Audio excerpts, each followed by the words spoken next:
Dancers Group is experimenting with new ways to unify, strengthen, and amplify voices in the Bay Area. We're excited to share a variety of ideas and stories.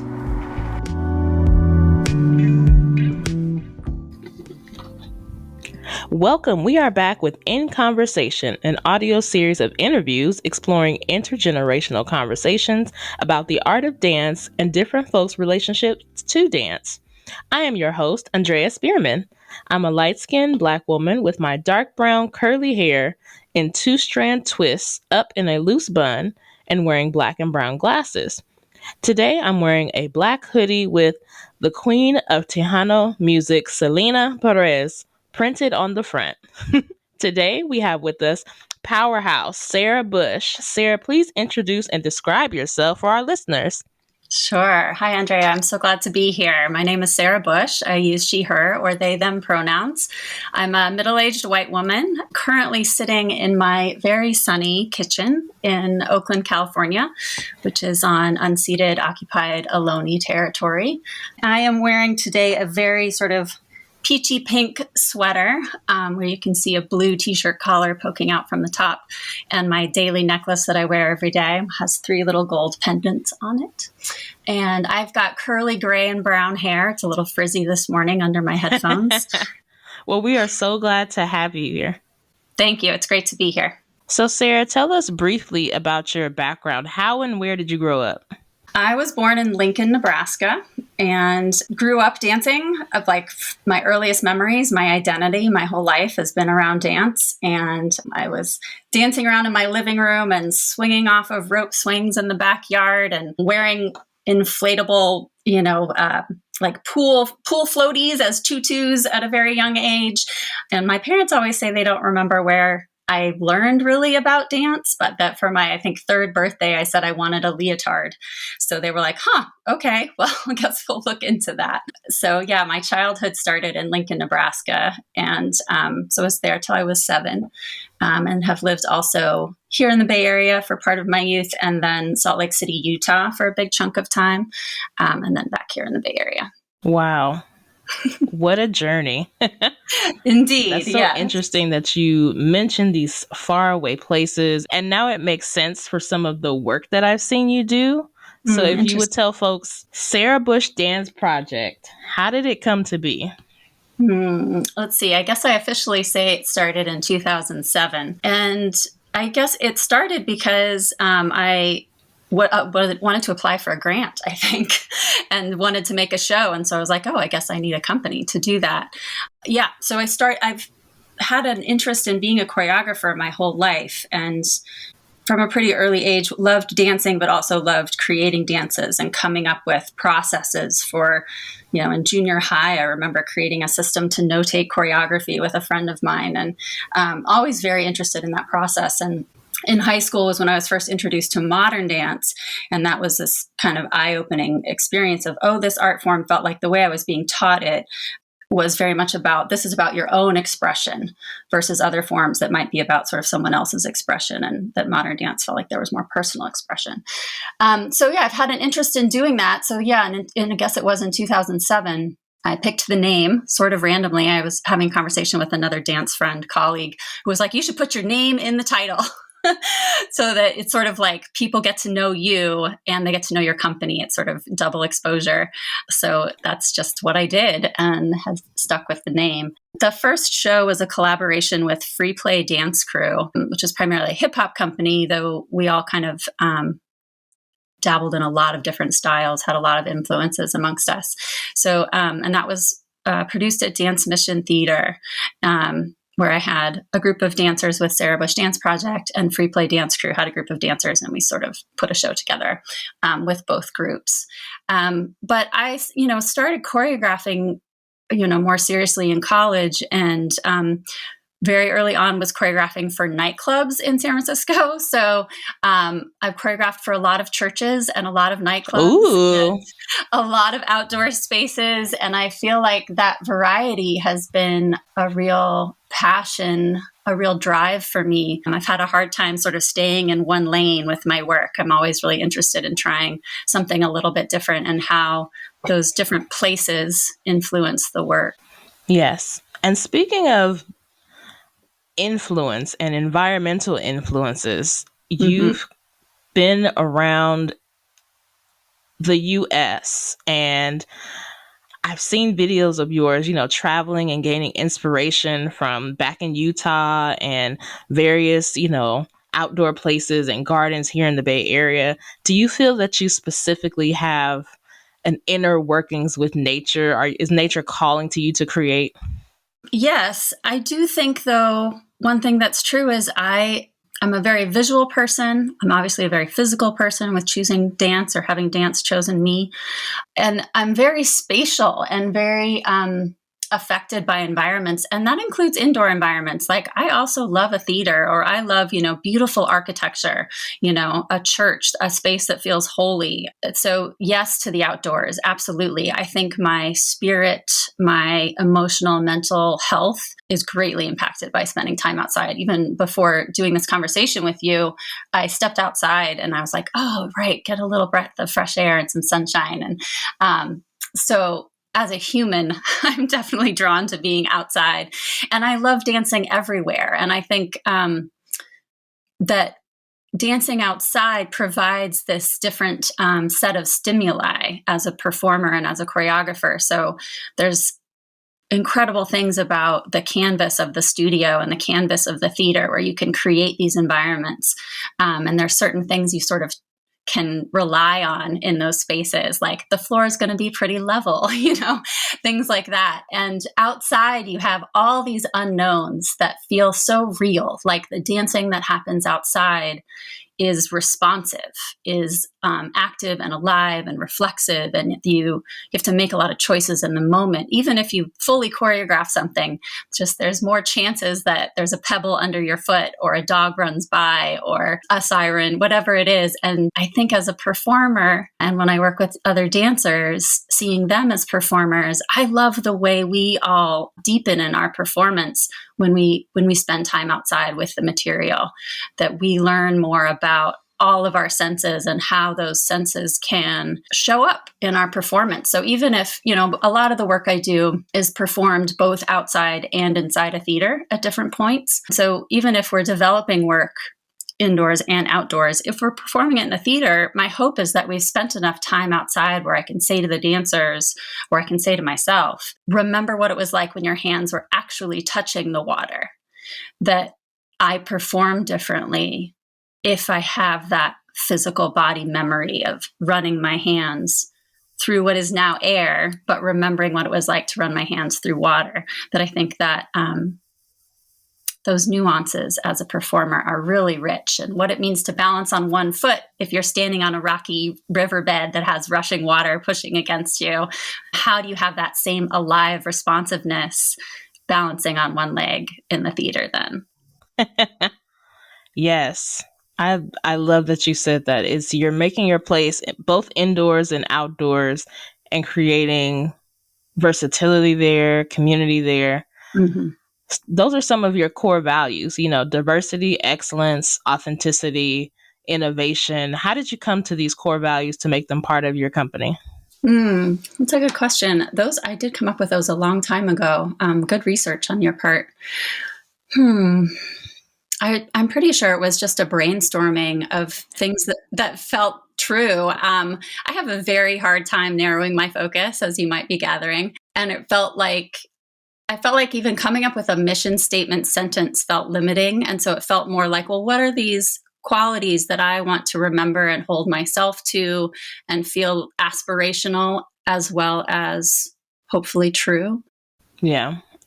Also, I think another thing that is not stated here, but it's been felt in your work is the spirit of feminism and putting Mm-hmm. women first.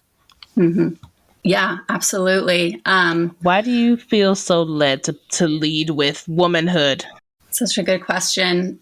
I have to say, it's like just the way I grew up. I grew up, as a young girl. My mom was a feminist, is a feminist. I believe she holds that title still, claims that identity. And she really raised me with a lot of focus around women's music, women musicians. I grew up listening to, in the 70s and 80s, women's musicians, and women who were making music it was music by, for, and about women. So I grew up with that. I grew up with my mom, changing the words. I had like Disney, Cinderella storybooks as a kid, but my mom would go through and type new words and put them underneath the pictures in the book so that, there was a more feminist empowered ending for the princess at the end of the story sort of thing. So that was very much ingrained in me, and I'm very grateful for that. I really grew up with a sense of I could be anything I wanted to be. I grew up with a lot of role models around women being strong and diverse and independent and being artists, choosing to live a life as an artist, as a woman. So that, I feel like I grew up with a huge privilege there, with just having the support and the belief that that was a fine choice for me. And yeah, I came out as a lesbian when I was 16 in Salt Lake City, Utah. And I think the nature of being lesbian is I'm around a lot of women.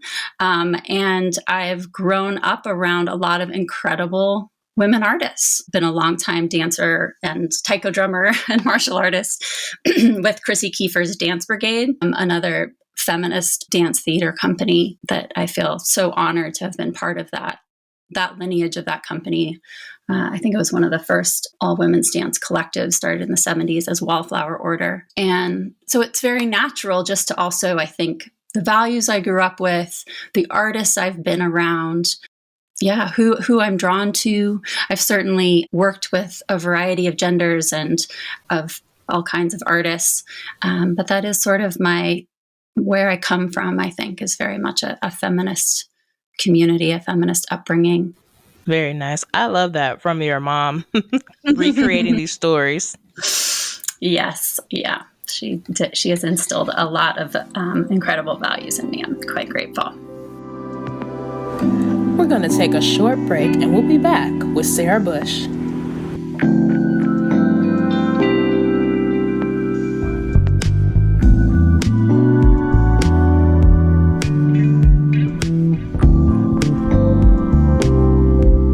Welcome back. Let's rejoin our conversation with Sarah Bush. So whenever I've attended your shows, other audience members always have so much to say, like so much praise to share about your concepts and stories.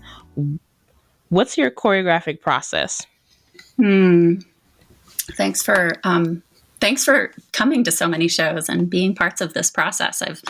I'm really appreciative of your support, Andrea.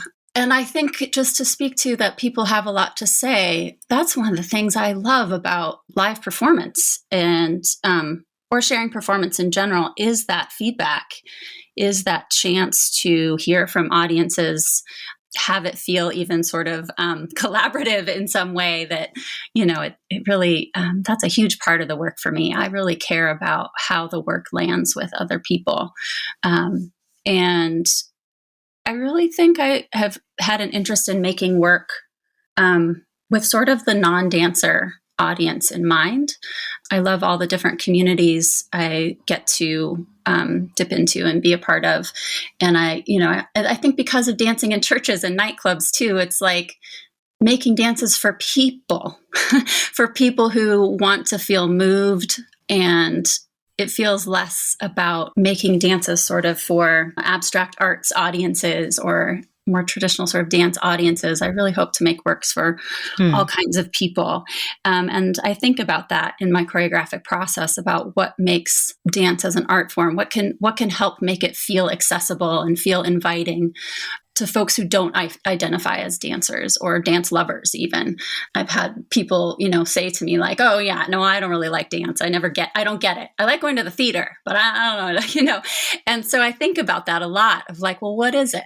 And how can what are the inroads, the choices I can make as a choreographer and as a performer? I think it's very much both those elements to invite people into the work and relate to it, so it doesn't feel like it's something outside of them, but feels relatable. So in choreographic process, through the years, I've had a real variety of different ways I've approached making work. It's changed a lot through the years. And even, in the last couple projects. Right now, I'm at a place where I'm about to start, I'm at the very beginnings again of a creative process, which is exciting. It's been a while since I've been there, and I have an idea for a new big show I want to make. Yeah. Yay. So I will describe the process I think I'm about to have many times. And this time I'm going to try this again. I'm going to start with a book.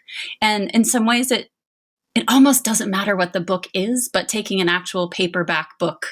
And often it's about some kind of something related to the arts. Maybe it's a biography or an autobiography or a memoir from another artist. Often I pick a book that feels somehow, of course, thematically related to the work I'm going to create. And I try to sit with that book every morning as I drink my first cup of tea with a pencil in my hand and let it inspire me in whatever ways. It might be that a word jumps out at me that I think is interesting, or a concept, or, something just I read one line and it gives me a visual of something I might want to see on stage. And there's something I think in my creative process that's about wanting input, direction, stimulus, limitations from some source other than my own brain. That if it's just me feeling like I have a blank canvas, a blank wall, an empty studio, and it's too much, that there's some providing language. It just gives me a direction to leap off from. And then I feel like it's just a fun ride to go on. So language is often a part of the creative process. My mom's a minister. She used to be an English teacher, great lover of the written word and poetry. My brother is a writer. I enjoy creative writing as sort of a hobby. And I think that translation between art forms is also just like translation between spaces about outside, inside. That translation between art forms, I think, also is a great generator for me. And if I'm only doing just the movement that feels good, it's missing something. If I only write about it, it's obviously missing something. But it's going back and forth between writing ideas, the written word, what a written word or poem or passage might inspire in the movement. Just that's a fun process for me, and definitely use language a lot. I use, a lot of the site specific, which actually I'm trying to say site inspired more often, or site responsive, because it's not specific. We move the pieces around. But yeah, site inspired work, site relational work. The dancers that I'm working with and I, or all the artists that I'm working with, will have a writing process in the space if we have enough time, where we each sit with a notebook and spread out in the environment and write from each of the senses. So we'll spend, I'll set a timer for 1 minute sometimes. That's just write everything you see. Just write it out. Write everything you hear, taste, touch, smell, imagine, feel, sense, remember. And just we gather all this language that then serves as inspiration for creating gestures or movement phrases, but also serves as reminders for, again, when we leave that space, those words can call us back to the textures and nuances of the place. So I've used a lot of written process language, in that creative process. But, boy, earlier in my career, it was really musically driven. I was like, I love this song, or I would just make playlists. I love music so much. Music is one of the biggest joys of my life. And I, would make a playlist of I want to make a piece that feels like it's about anger. So I would just make a playlist of all the songs that, felt aggressive or angry or something, or, sexy or sad or whatever it was, or words that kind of had a particular word in the title, even these sort of themed playlists, and then create from a musical place is really joyful for me. Yes, joyful. I have to remember that. It's so easy to get in my head of I must make work and it must be good and I should be an artist alone in the studio. And it's but also it should be joyful, and how to find joy in the process and let it come from that. Oh, I also think I should say in choreographic process and artistic process, what I'm describing is very much again, I'm at the beginning stages of a new show, but so much of my work, especially during the pandemic and since, or whatever time we're in during this pandemic time, definitely working more and more collaboratively. the dancers are all, like I said, contributing language, they're contributing movement. We're all sharing how we're feeling and our responses to the work and what we want to change. And it feels very, very collaborative now too. And again, early in my career, I felt very much like in order to have the identity as a choreographer, I needed to come up with every single movement and every single count, that was sort of the definition of that job. And as I've gotten older and as I'm rethinking ideas about power and leadership and community, collective creativity and care, that it's much more collective process in most of the work that I do. I really try to make sure everyone feels like if they want to bring their own movement and voice and opinion and story and input, that is in the process. Yes. So you said your mother is a minister. Do you consider yourself to be very spiritual? Yeah, my mother's a minister. She is retired from a congregation, but just like I believe we all get to be dancers our whole lives, I think you have that title your whole life. And yes, I think I am spiritual. And I have had people reflect that to me from seeing my work, from seeing dance performances, even, ones that weren't in churches, ones that I wasn't thinking about as spiritual at all, having people say there's a sense of spirituality in your piece. And I was like, huh. And of course, like, how could I avoid that? I think looking at my life and influences and upbringing. So if we think of spirituality as a desire to be in touch with a sense of spirit, and spirit feeling like both within the body and greater than the body, and feeling moved by connection and the wider world,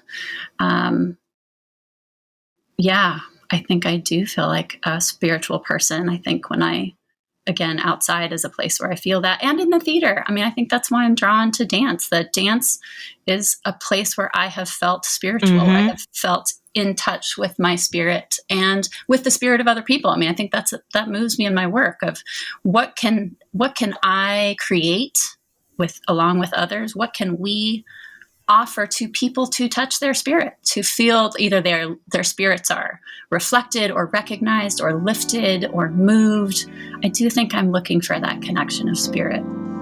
Yes, spirit-filled connection.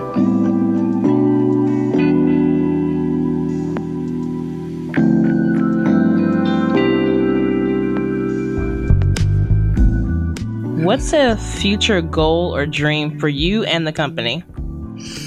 Right now, calling it in. I want to bring in another sort of person to the team of Sarah Bush Dance Project. I'm really open to what the title of this job should be, taking suggestions, but I keep thinking of them as sort of an opportunities manager.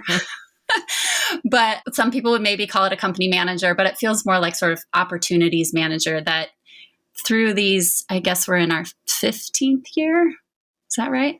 Got a collection of a lot of work, a lot of dance pieces. And also since the pandemic, working with a lot of artists of other mediums, we now have a bunch of dance films. We even have watercolor prints that visual artists have made about the work. We writers, yourself included, have contributed poetry and writing about our shows. We have so much material. We have so much art that relatively few people have seen, especially during the pandemic. We haven't done large shows still. We've done intimate performances, which have felt very valuable and very moving. But there's all this art and all these artists whose work I really want people to experience. So, and it's more than I can do. And just where my strengths and motivations are, I feel motivated to create the next thing and to bring together the next team and produce the next work. And I feel very excited and supportive of getting all this other art that's already been created out into the world. But I don't have the logistical focus and energy to actually do that, what it takes to get that done. So I'm hoping to bring someone on who could do that, could, take our Murmur show that we had these incredible bird costumes by Colleen Quinn designed, that we could book the Murmur show in all kinds of outdoor spaces for all kinds of audiences. Same with a lot of the repertory work. It really could travel. And someone could print a book of all of the artwork that's been created, all the poetry. So that's one thing I'm excited about and hopeful about for the future, is bringing on another sort of collaborator in that capacity. And I do hope that there's more opportunities to travel and tour and present the work in more places. And at the same time, I am really feeling spiritually excited and fulfilled at the idea of beginning a new show. It'll be a long-term process. My idea is a large one. So it could easily take, several years. So yeah, those are exciting things I'm looking forward to. Thanks so much for chatting with me, Sarah. Please tell the audience where they can learn more about you and Sarah Bush Dance Project. Thank you. Yes, I do hope people will follow us on social media. That's where we definitely share the most content, on Instagram and Facebook. Sarah Bush Dance, all one word, SarahBushDance is the handle for both Instagram and for Facebook, Sarah Bush Dance Project on Facebook. We also have a website, sarahbushdance.org, and I try to update that. I'm getting a little slow on that. But that is where you can certainly learn about the company and different things we're working on. I really love conversations like this. Thank you for this opportunity, and I enjoy connection. So I'm always like, let's have a conversation. Let's dance in the park together. Like, there's all those traditional ways to learn about the work, but also I really encourage people to reach out and always looking to collaborate and have conversations. So thank you for this. Thanks so much for joining us for this audio experience.